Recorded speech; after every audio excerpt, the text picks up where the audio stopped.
Assalamualaikum warahmatullahi wabarakatuh. Alhamdulillah wa syukurillah, wassalatu wassalamu ala rasulillah Sayyidina Muhammad bin Abdullah wa ala alihi wa sahbihi wa man wala. La hawla wa la quwwata illa billah. Amma ba'd. Yang kami muliakan para kiai, para alim ulama, para asatidz wal masyayikh, hadirin wal hadirat. Alhamdulillah kita bersama-sama di tempat majelis Al-Ukhuwah. Mudah-mudahan tempat ini barokah. Dan mudah-mudahan kita punya dosa semuanya diampuni dan dihapus, diganti dengan catatan-catatan pahala, diangkat derajatnya, dimudahkan rezekinya.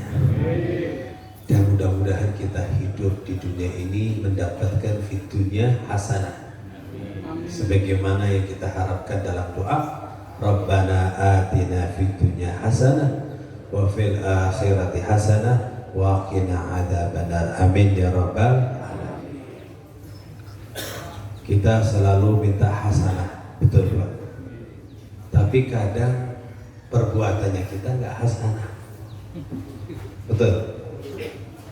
Jadi kita minta baik, tapi perbuatannya nggak baik.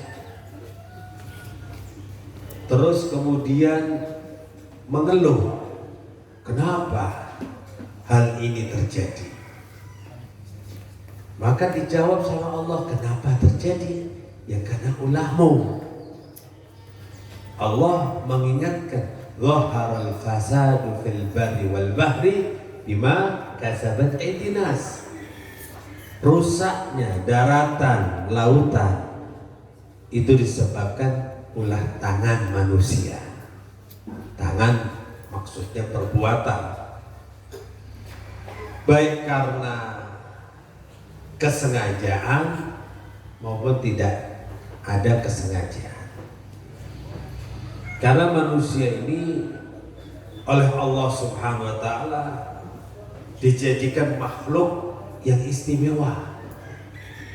Sampai Allah Subhanahu wa ta'ala berfirman, "Wat-tini waz-zaitun wa turi sinina wa hadzal baladil amin.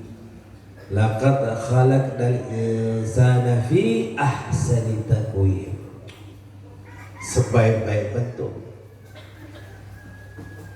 Cuma manusia tidak mensyukuri bentuknya karena dia melihat yang lebih baik, merasa lebih jelek, merasa lebih kurang.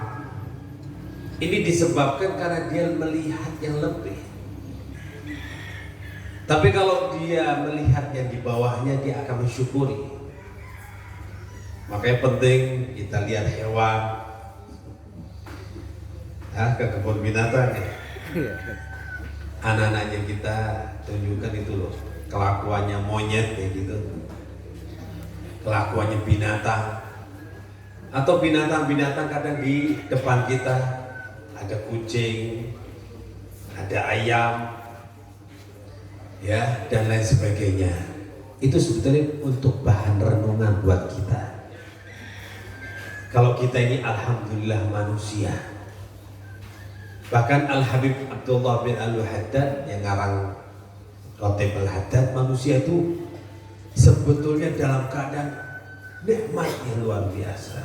Cuma manusia sekali lagi dia tidak melihat dari sisi kebaikan untuk dirinya. Dia selalu melihatnya yang di atas. Bagaimana dia akan mensyukuri? Banyak limpahan nikmat, pemberian-pemberian pada manusia itu, termasuk dirinya itu. diberi akal yang luar biasa. Dari akal inilah kemudian manusia itu kemudian memikirkan satu, adanya pencipta. Gak mungkin gak ada pencipta, ini ada pencipta. Gak ada orang menyaksikan sesuatu, ada pasti ada yang mengadakan. Gak mungkin ada sendiri kopi, betul? Pasti ada yang menyiapkan dan ada yang bikinnya. Di antaranya adanya langit, adanya matahari. Gak mungkin ada langit sendiri, gak mungkin ada matahari. Pasti ini penciptanya betul-betul maha agung, dan dialah Allah subhanahu wa ta'ala. Dan adanya ketertiban teratur begitu baik, pasti ada satu Tuhan dan gak mungkin ada Tuhan yang lain. Coba kita sholat berjamaah, itu imamnya ada berapa itu? Satu. Coba imamnya ada dua.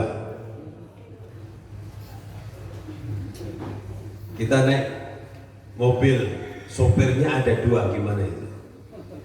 Kacau. Kita yakin adanya Allah dan Allah itu ada satu. Ini berkat adanya akal.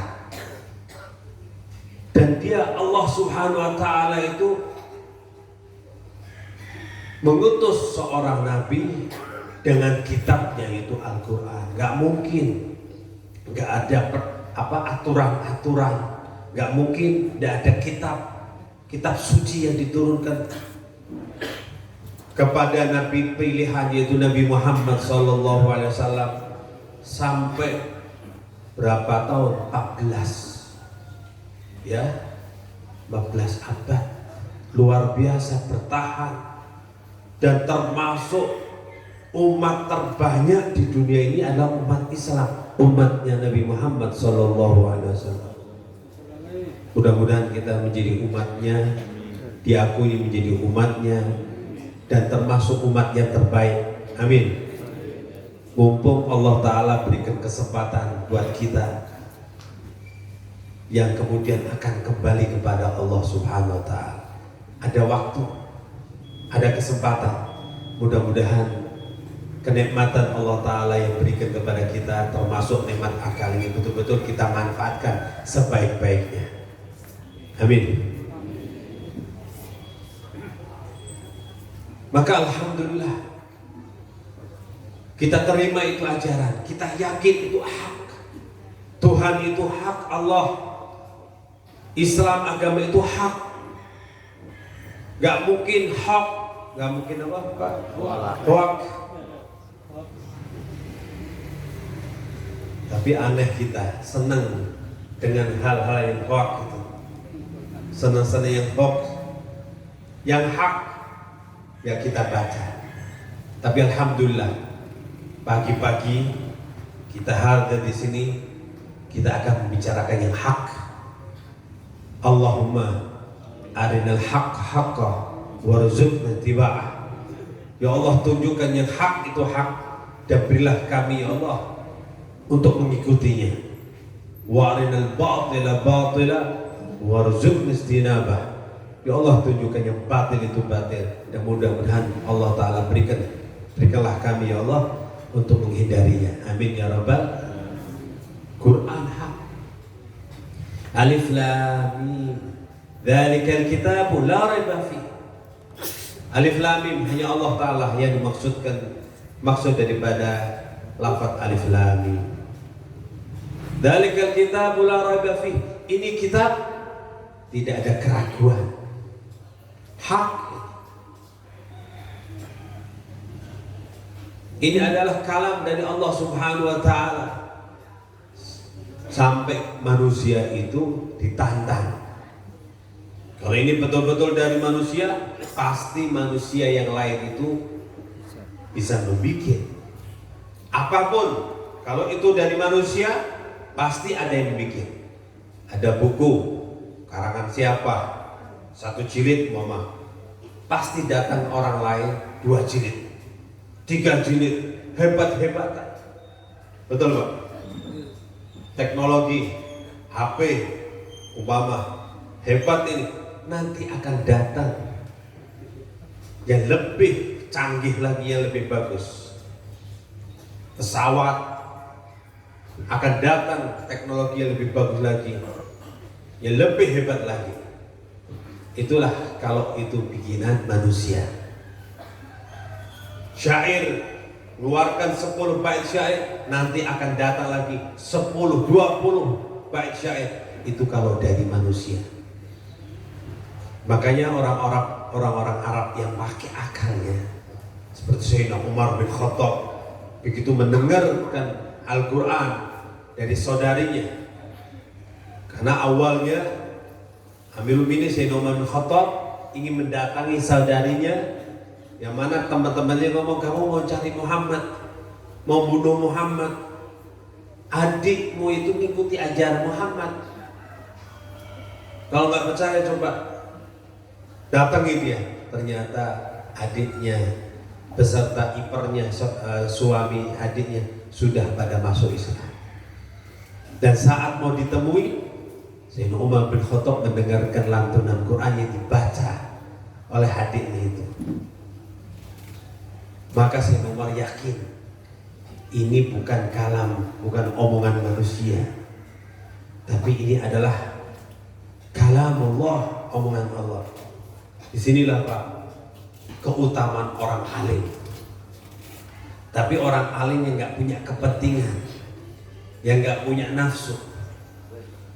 Kalau punya kepentingan, ilmu selautan akan rusak dengan setetes nafsu. Lautan ilmu, jika ada setetes kepentingan, ada nafsu keinginan, maka habis, tidak ada gunanya itu ilmu. Seperti iblis, iblis itu sudah luar biasa, hebat, ibadahnya luar biasa, ma'rifatnya sudah biasa, luar biasa, ya.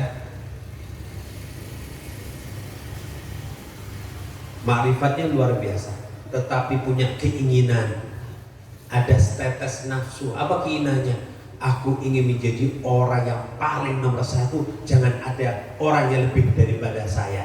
Kan bagus ya? Makanya hati-hati Pak. Bu, mendidik anak bagus untuk menjadi orang nomor satu, tapi dalam rangka perlombaan saja. Fastabiqul khairat, kalimat yang dipakai dalam Al-Quran itu perlombaan, bukan untuk menetapkan menjadi anak nomor satu, tapi kamu berlombalah dalam kebaikan. Sehingga umpama engkau wahai anakku menjadi anak nomor satu, jangan sombong karena perlombaan, kita belum finish. Kalimat yang lain dalam Al-Quran, falyatanafasil mutanafisun, ayo bersaing, tetapi ingat yang namanya perlombaan, walaupun nomor satu, jangan menetapkan dirinya nomor satu karena belum finish. Nanti kalau sudah masuk surga, salamun qaulan min rabbir rahim, ada ucapan Allah, salam qaulan min rabbir rahim, dari Allah yang Maha Pengasih.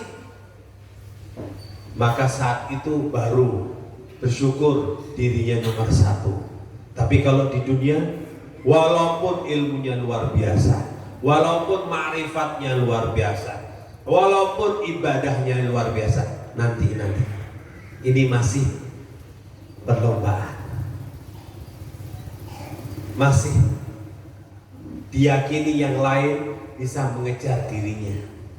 Dan saya nggak berani menetapkan saya nomor satu karena berlomba. Kalau seandainya di belakang, maka yang namanya perlombaan, kejar apa yang dilakukan orang-orang yang di depan, ikuti. Ihdinas siratal mustaqim, siratal ladzina an'amta alaihim, yang telah Engkau berikan nikmat kepada mereka. Kita minta jalannya mana, kita ikuti jalannya Nabi Muhammad, jalannya para nabi, jalannya para siddiqin, wasyuhada, wassalihin, fahasuna ulaika rafiq. Ikuti. Ghairil maghdubi alaihim waladdallin, bukan jalan orang yang dimurkai, dan juga bukan jalan yang sesat. Dan kita mohon amin, amin. Kejar. Makanya iblis laknatullah alaih Ar-Rajim ini dia iblis mengatakan nomor 1. Dia selama ini beribadah dan memang terwujud. Tidak ada orang yang seperti iblis sampai diangkat, dimuliakan sama Allah Subhanahu wa taala di tempat yang tinggi, diletakkan di surga, sampai ketemu dengan Nabi Adam di situ. Dan Allah Subhanahu wa taala memerintahkan iblis, malaikat-malaikat semuanya untuk sujud kepada Nabi Adam. Disitulah Pak kaget dia. Dan di sini juga pelajar buat kita, kalau kemuliaan itu bisa didapatkan dengan 2 hal, bil kasbi wa bil wahbi. Bisa dengan kasbi, usaha.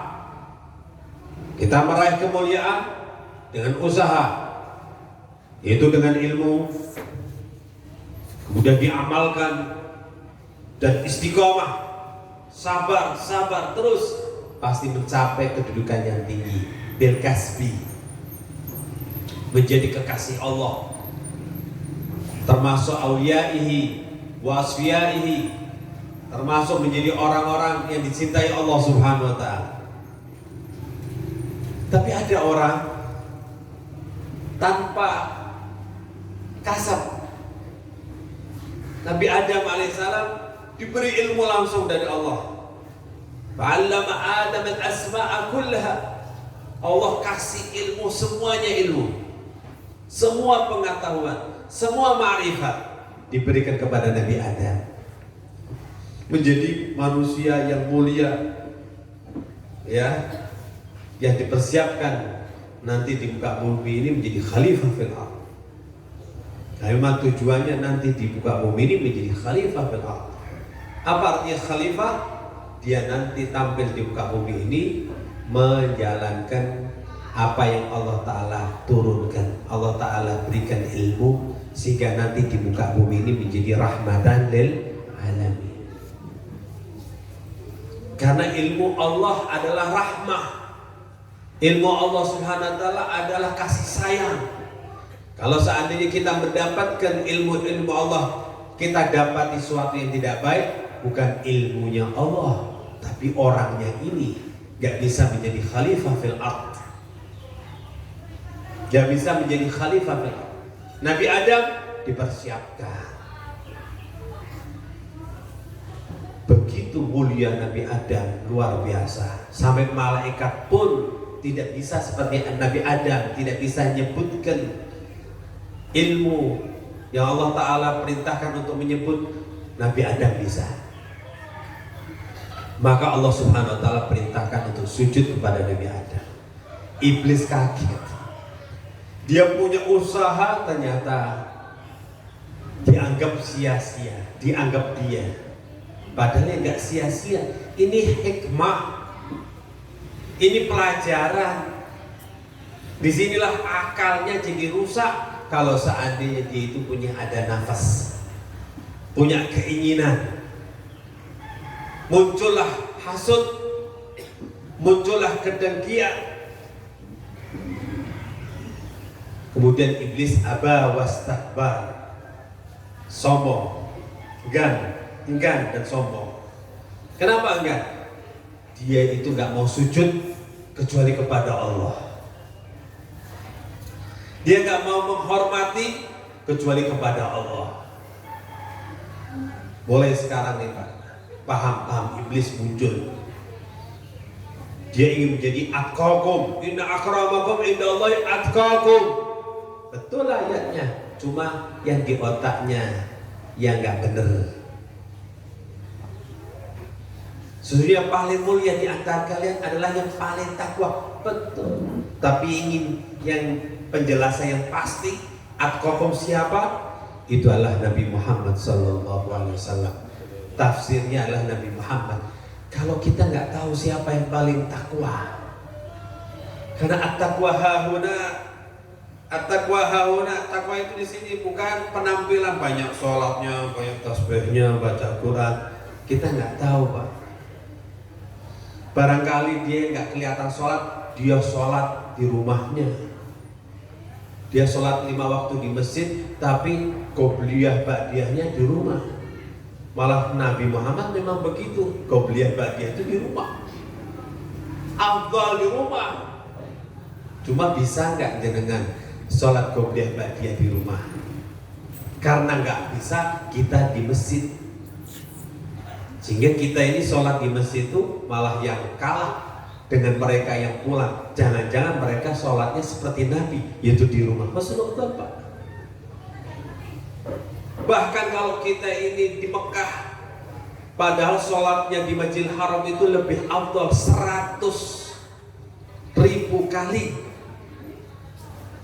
Ya, sholat di Masjidil Haram itu 100.000 kali daripada sholat di selain masjid itu. Kalau di Masjid Nabawi 10.000 kali, kalau Masjid Aqsa 1.000 kali.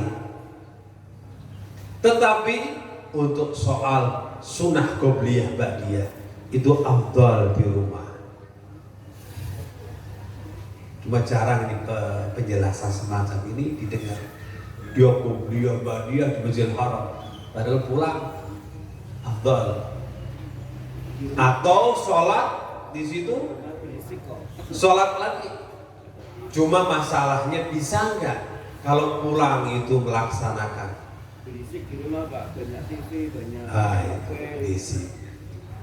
Makanya banyak tantangan. Akhirnya kita ini yang lemah sholatnya di masjid. Cuma maksudnya kita jangan menganggap mereka yang nggak sholat, barangkali dia yang lebih baik daripada kita. Kayaknya nggak tasbihan, mungkin dia tasbih tapi dengan hati. Dia ingat kepada Allah, dia takut kepada Allah, sehingga takwa itu di sini. At-taqwa hauna, at-taqwa hauna. Dan kita tidak bisa menetapkan kita yang paling takwa dan. Karena yang ngerti yang paling takwa nanti di hari kiamat, siapa di antara kita yang paling takwa? Siapa di antara kita yang surganya paling tinggi? Nggak tahu Pak. Tapi ingin jelas, man atqakum, siapa yang paling takwa? Itu Nabi Muhammad sallallahu alaihi wasallam. Kita sering bawa ayat itu. Kadang itu ayat untuk pembelaan diri. Ketika ada orang yang dimuliakan oleh Allah, oleh masyarakat, karena dia ilmunya tinggi, karena dia ustadz, karena dia banyak ibadah, dia banyak hafalan Quran, banyak hafalan hadis, dia diberi sama Allah Ta'ala rezeki bisa berangkat haji, umroh. Kita nggak umroh, nggak haji, nggak ibadah, nggak ada ilmu, tapi kadang tadi bawa ayat itu, inna akramakum indallahi atqakum. Sebetulnya kita legowo. Ada orang mulia yang muliakan Pak. Ada orang tua muliakan, apalagi dia orang tua kita. Ada guru yang kita muliakan, apalagi guru kita. Dan jangan remehkan, walaupun dia ngajari alif bata, walaupun dia mengajari Quran, itu kita muliakan. Karena kalau orang tua itu melahirkan jasad, kalau guru itu melahirkan ruh kita muliakan. Hadirin wal hadirat rahimakumullah. Nabi Adam tiba-tiba mulia, iblis gak terima. Iblis gak terima sama Allah Subhanahu wa ta'ala, kemudian diusir. Sampai sekarang Pak, dia punya paham begitu, dia mau sujud hanya kepada Allah. Walaupun dia itu sudah diusir dari surga, masih dikasih kesempatan kalau mau tobat, karena tobat itu belum berakhir. Tobat itu berakhir ditutup sama Allah Subhanahu wa ta'ala kalau yughargir. Jadi ruh kalau sudah di tenggorokan sudah berhenti, tidak diterima lagi tobatnya orang. Atau kalau diberi umur panjang seperti iblis ini, pintu tobat masih dibuka. Sampai kapan itu? Kalau sudah matahari terbit dari barat. Seharusnya terbenam di barat ya. Ini enggak, dari barat munculnya. Karena matahari itu dari timur, ya, kemudian balik lagi muternya. Ketika muter matahari itu berlawan arah, disitulah tobat sudah nggak diterima lagi.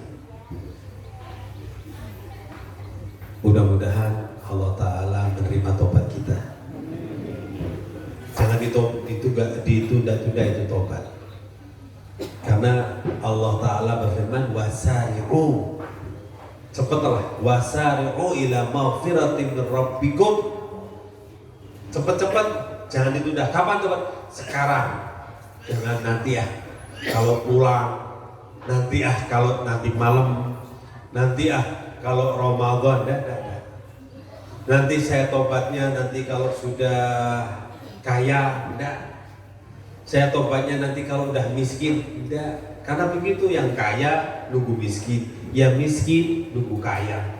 Sampai kok nggak ibadah, nanti kalau saya dapat rezeki ini, saya bisa umroh, bisa haji, lah pulang haji umroh, saya mau jadi orang baik, nggak bisa.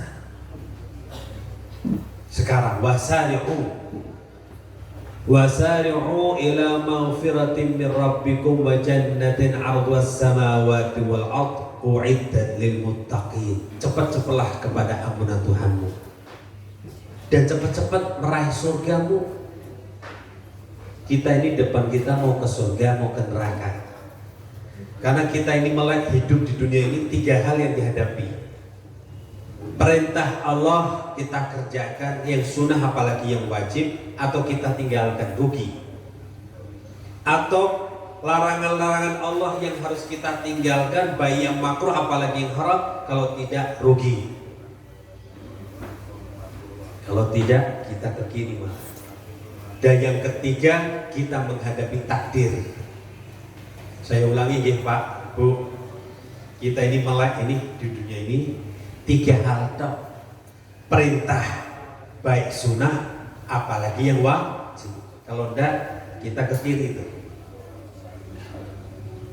Ya. Yang kedua, perintah larangan yang harus kita tinggalkan, yang makruh apalagi yang haram. Ini yang makruh pasti yang disebutkan hal-hal yang membahayakan jasad. Maaf ya, masalah rokok itu jasad. Makan sekali 2 kali 2 piring, ya itu hukumnya makruh, nggak haram, karena rusaknya jasad. Kulu washrobu wala tusrifu. Makan minum tapi jangan berlebihan. Kalau berlebihan jangan baca Bismillahirrahmanirrahim. Makan minum. Karena apa? Karena Allah Ta'ala nggak tanggung, ini akan rusak soalnya. Rokok rusak, nggak mungkin perintah. Kita nggak bicara masalah khilafiyahnya. Ada yang mengatakan haram, ada yang mengatakan makruh, yang mengatakan mubah, nggak ada. Ya Pak, saya menghadapi orang rokok, ya cuma di situ masalah kesehatan, penyakit. Kalau penyakitnya pasti seperti racun, haram. Ini racun akan merusak dirinya, haram.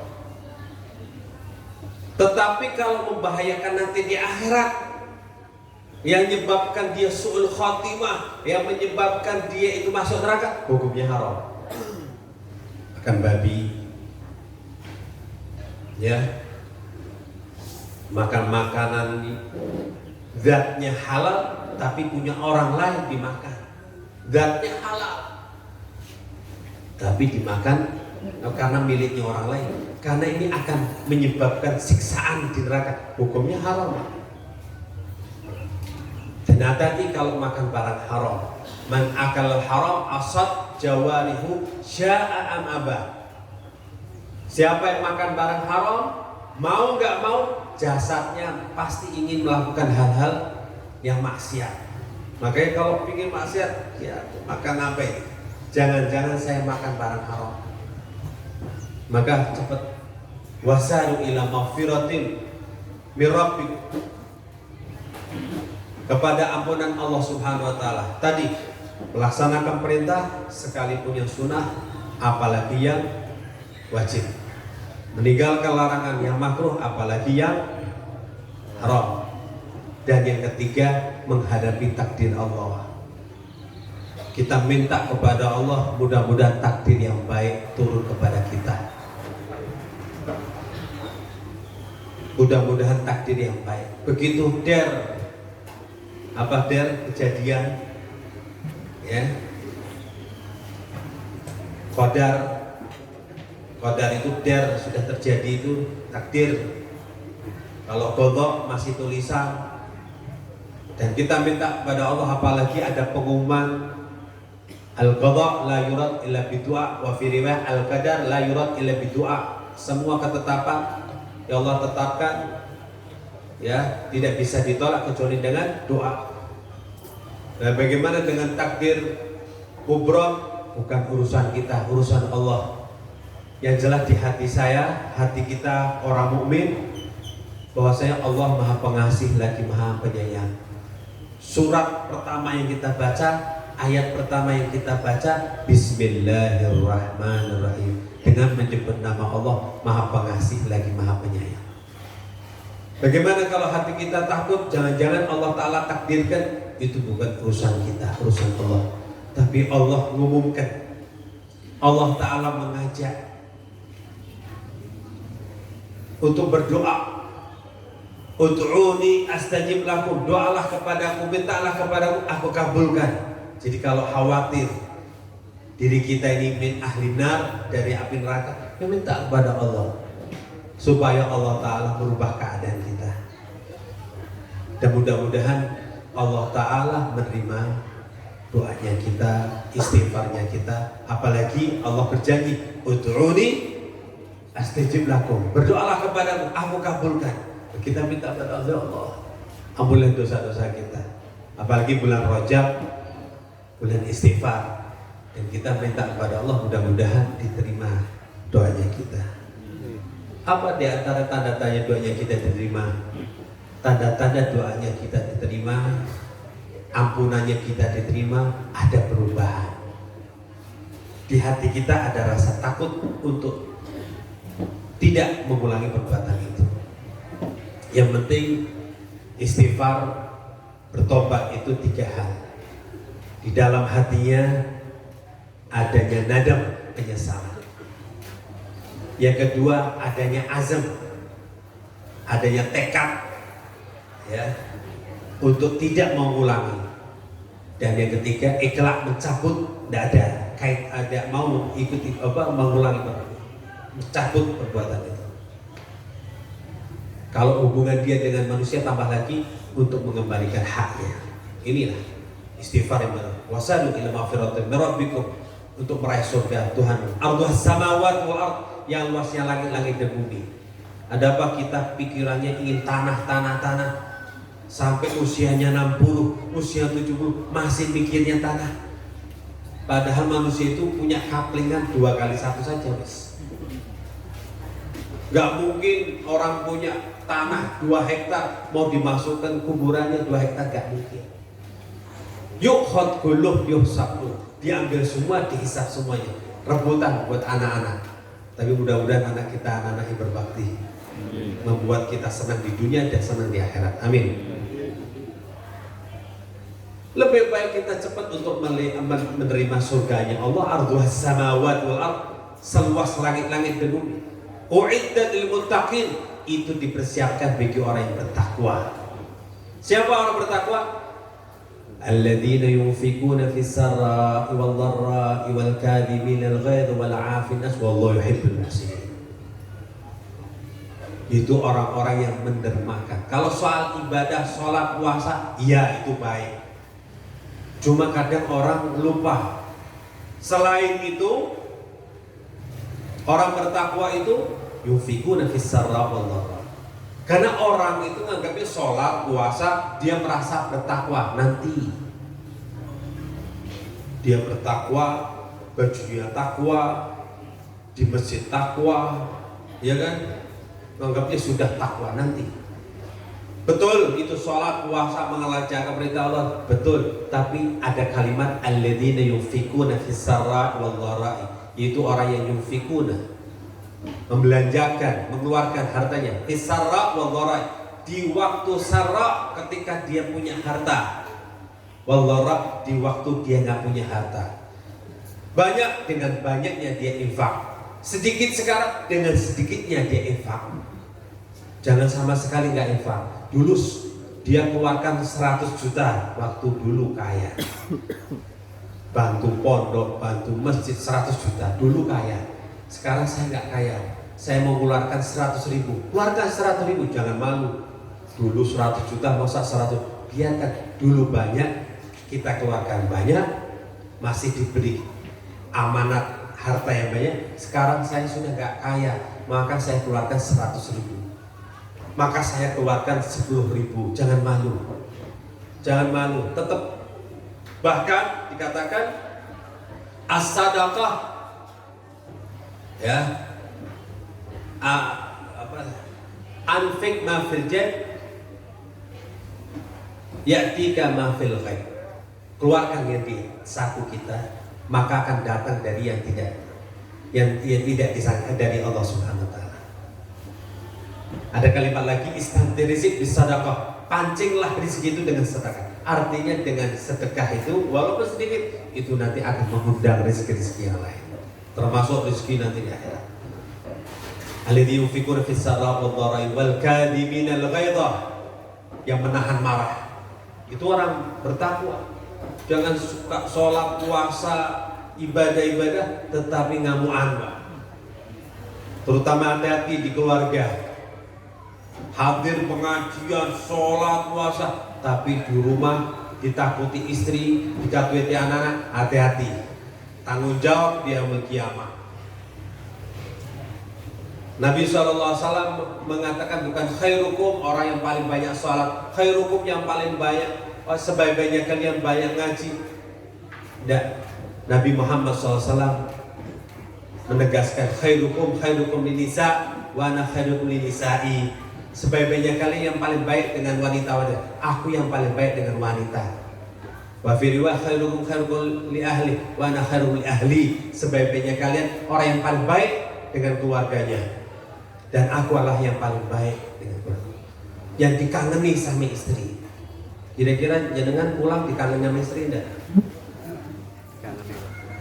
Istri juga begitu, dikangeni sama suami. Islam begitu, rahmah, dikangeni sama keluarga, dikangeni sama anak, dikangeni sama cucu, dikangeni sama ponakan. Ini Pak D mau datang, senang. Kenapa? Gak bakhil. Pak D sekarang, Bu D sekarang pada bakhil semuanya. Pantas ponakan-ponakan gak ada yang suka. Senengnya marah itu. Nasihat nanti, kasih duit, nasihat sehingga mereka senang. Lebaran mereka akan datang, ayo ke tempat Ibu D ini, ayo ke tempat Pak D. Kenapa? Dia pasti ngasih duit. Kasih apa? Minimal kasih senyuman, disapa, waduh bagusnya, bajunya kok bagus, itu tas beli di mana? Itu mereka pingin disapa, kadang enggak. Kita bertamu, dia enggak nyapa anak. Siapa itu anak? Apalagi jatuh. Nabi SAW ketika khutbah jatuh, Sayyidina Hasan atau Sayyidina Husain, berhenti khutbahnya. Berhenti khutbahnya. Ada anak kecil berhenti khutbah, bahkan ini sunnah termasuk. Sayyidina Abu Bakar lagi khutbah, ada anak kecil, itu mimbarnya langsung berhenti. Ya, mimbarnya ayahmu ya, berhenti. Sampai begitu. Inilah rahmat kasih sayang. Dan ini wal kadhimil, kembali kepada hati kita. Wal kadhimil ghaid, hilangkan ghaid, kadhimil ghaid, menahan jengkel. Ya. Wal afinas, maafkan manusia. Jangan pilih-pilih. Ya saya maafkan fulan, tapi kalau fulan gak saya maafkan, dunia akhirat tak tuntut. Astagfirullahaladzim. Dia minta ampunan Allah, minta maaf Allah, tapi sementara dia tidak memaafkan hambanya Allah. Jangan mengharapkan ampunan Allah dan maafnya Allah. Pingin diampuni, pingin dimaafkan, ampuni orang-orang, maafkan orang-orang. Sampai Nabi SAW mengatakan kalau ingin tahu orang ahli surga itu orangnya. Sayyidina Umar ingin tahu amalannya apa. Ternyata amalannya dia nggak tidur kecuali sudah maafkan semuanya. Terutama bapak-bapak, ibu-ibu, maafkan anak-anaknya, maafkan mantu-mantunya. Manusia itu mal khotok, manusia tempatnya salah, tempatnya khilaf. Dengan memaafkan orang, mudah-mudahan dosa kita pun dimaafkan, diampuni. Amin. Wal afil wallahu yuhibbul muhsinin. Dan Allah mencintai orang-orang berbuat baik. Hadirin wal hadirat Bapak Ibu demikian Allah, disinilah nikmatnya akan kita terima agama ini, kita terima ajaran ini, kita terima Al-Quran, kita terima hadis, pesan-pesan Allah, pesan-pesan Rasulullah, pesan-pesan ulama. Ayo kita terima dan kemudian kita amalkan, kita terima. Sampai Nabi Muhammad SAW Isra wal Mi'raj ketemu Allah Ta'ala untuk menerima perintah, dan Allah Subhanahu Wa Ta'ala menurunkan Nabi Muhammad SAW. Padahal sudah Nabi Muhammad dipanggil di situ sudah, tapi ingin memberikan ajaran buat umatnya biar ada kedekatan, biar nyambung dengan Allah Subhanahu Wa Ta'ala. Disampaikan itu sholat, dan Nabi Muhammad SAW memerintahkan ajaran sholat. Kenapa sholat? Karena ini kebaikan-kebaikan akan muncul. Karena ini jika ditinggalkan rusaknya dan muncul keburukan-keburukan. Dhaharal fasadu fil barri, dhaharal fasadu fil barri wal bahri bima kasabat aydina. Dengan sholat ini akan kemudian sadar kembali kepada Allah, karena disebutkan innas salata tanha 'anil fahsya'i wal munkar. Sholat itu mencegah perbuatan keji dan munkar, dan rasakan kelezatan antara diri dengan Allah. Kalau seandainya sholat itu enggak lezat, ya seperti badan kita atau mulut kita kalau sudah sakit, sudah nggak merasakan manisnya, tidak merasakan enaknya makanan itu, minuman itu. Kenapa? Mati rasa. Badannya juga begitu, mati rasa, tidak merasakan enak semuanya. Kenapa? Karena sakit. Mata nggak bisa melihat keindahan. Kenapa? Bukannya dia itu nggak merasakan kelezatan, matanya memang sakit, nggak bisa melihat.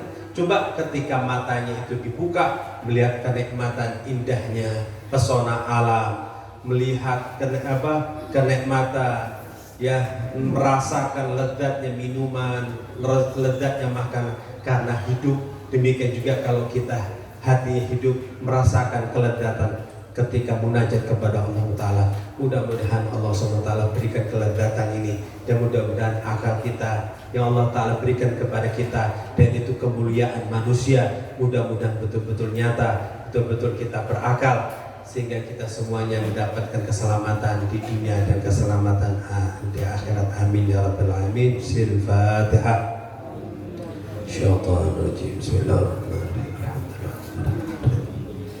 Iyyaka na'budu wa iyyaka nasta'in.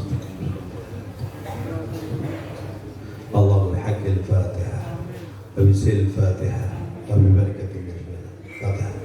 Nas'aluka Allah an taghfir lana dhunubana wa astur uyubana washif qulubana waqdi hajatina ya Allah. Rabbana la tadabbar illa ghafarta wa la 'aiban illa satarta wa la maridan illa shafaita wa la ghamman illa farajta wa la hajatan min hawaijika qadaita ya Allah. Ya Allah, Ya Allah, Allahumma inna astaghfiruka wa atubu ilaik. Wasal jasad wal qalb wa taubatan nasuh. Allahumma barik lana fi Rajab wa Sya'ban wa ballighna Ramadan wa a'inna 'ala siyam wal qiyam wa qira'atil Qur'an bi rahmatika ya arhamar rahimin. Rabbana zalamna anfusana wa lam taghfir lana wa tarhamna lanakunanna minal khasirin. Allahumma lana wa liwalidina wa liawladina wa limasyayikhina wa talib wa talabati wa jami'il muslimin rahmatika. Rabbana atina fid dunya hasanah wa fil akhirati hasanah wa qina adzabannar. Adkhilna jannata ma'al aziz wa sallallahu Muhammad Muhammad warzuqna kamal mutabadan zahiran wa batinan fi afiyah. Wassalamu bi rahmatika ya arhamar rahimin. Bi fadli subhana rabbika rabbil izzati amma yasifun wa salamun alal mursalin walhamdulillahi rabbil alamin. Assalamualaikum warahmatullahi wabarakatuh.